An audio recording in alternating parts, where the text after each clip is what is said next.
Bonjour, voici une nouvelle maison du son.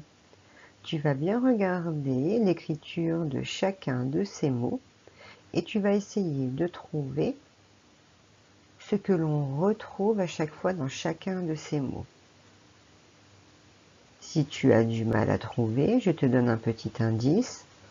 On retrouve la même lettre dans chacun de ces mots.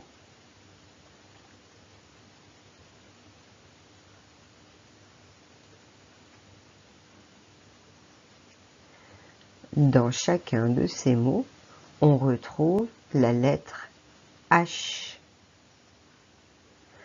Pourrais-tu me dire quel son fait la lettre H?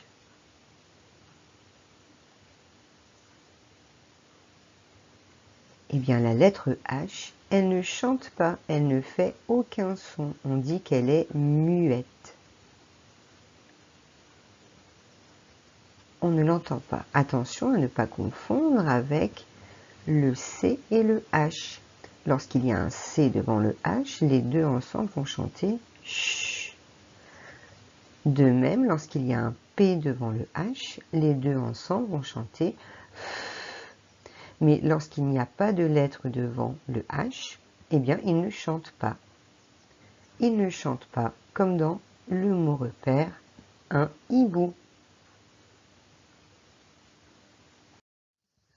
À présent, nous allons faire notre petit jeu des syllabes orales et des syllabes écrites. Je te rappelle que les syllabes orales, c'est celles que l'on entend, et les syllabes écrites, c'est celles que l'on lit. Donc tu vas prendre ton ardoise, tu vas tracer deux colonnes, une colonne pour les syllabes entendues et une colonne pour les syllabes lues. Et on va commencer avec le premier mot, le mot huile.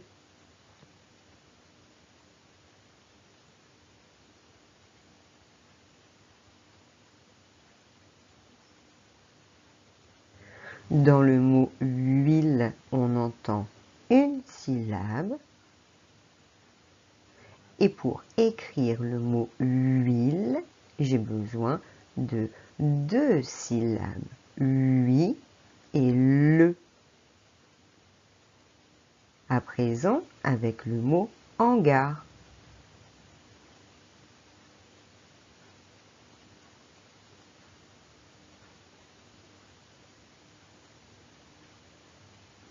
Dans le mot hangar, j'entends deux syllabes.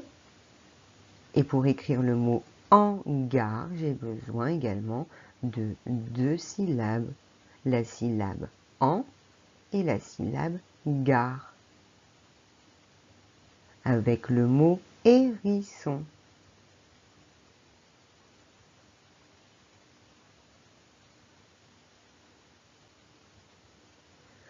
Dans le mot hérisson, j'entends trois syllabes.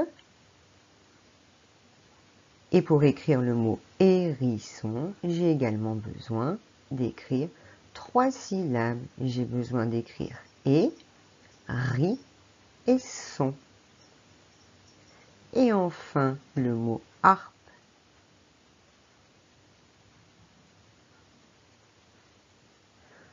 Dans le mot harpe, j'entends une syllabe.